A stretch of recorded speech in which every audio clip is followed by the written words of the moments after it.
બનાસકાંઠામાં વાવથરાદમાં અંબાલાલ પટેલના સમર્થનમાં ઉતર્યા ખેડૂતો। ખેડૂત નેતા દોલાભાઈ ખાગડાએ આપ્યું મોટું નિવેદન। વિજ્ઞાન જાથાના જયંત પંડ્યાને આડે હાથ લીધા।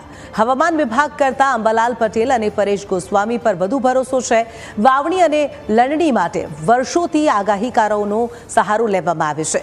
ખેડૂતોનો વિશ્વાસ પ્રચારથી નહીં પણ અનુભવથી ઊભો થયો છે। અંબાલાલ પટેલની આગાહીઓ સચોટ સાબિત થતી હોવાનો દાવો। વિજ્ઞાન જાથાના નિવેદનોનો ખેડૂતોએ વિરોધ નોંધાવ્યો। ખેડૂત નેતા અંબાલાલ પટેલના સમર્થનમાં મેદાને આવતા રાજકારણ ગરમાયું છે।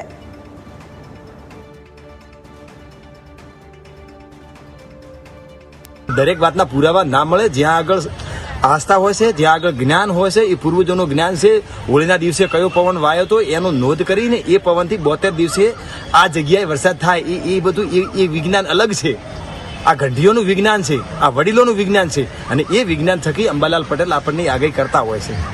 એ કોઈ ખોટી આગાહી નથી। એટલે મહેરબાની કરી અને આવા કોઈ સેવાભાવી વ્યક્તિ ઉપર કોઈ લાશ લગાડનારા હોય તો એવા લોકોને મહેરબાની કરીને કહું છું કે તમારું વિજ્ઞાન તમારી જોડે રાખો। અમે તમારા વિજ્ઞાનનો વિરોધ નથી કરતા અને અંબાલાલ કાકાનો અમે વિરોધ નથી કરતા।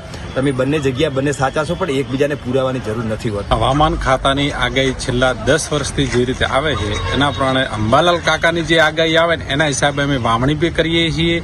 એના હિસાબે અમે વાવણી રોકી પી દઈએ ને કરી પી દઈએ। અંબાલાલ કાકાની જે આગાહી આવે છે, પરેશભાઈ ગોસ્વામીની જે આગાહી આવે સચોટ જ નીકળે છે। અમે હવામાન ખાતાની આગાહી તો નથી જોતા, એના પહેલા અંબાલાલ કાકાની આગાહી જોતા હોઈએ છીએ। બાકી અમે અંબાલાલની આ આગાહીઓ જે આવે સચોટ માનીએ છીએ, એના ઉપર અમને પૂરતો ભરોસો છે।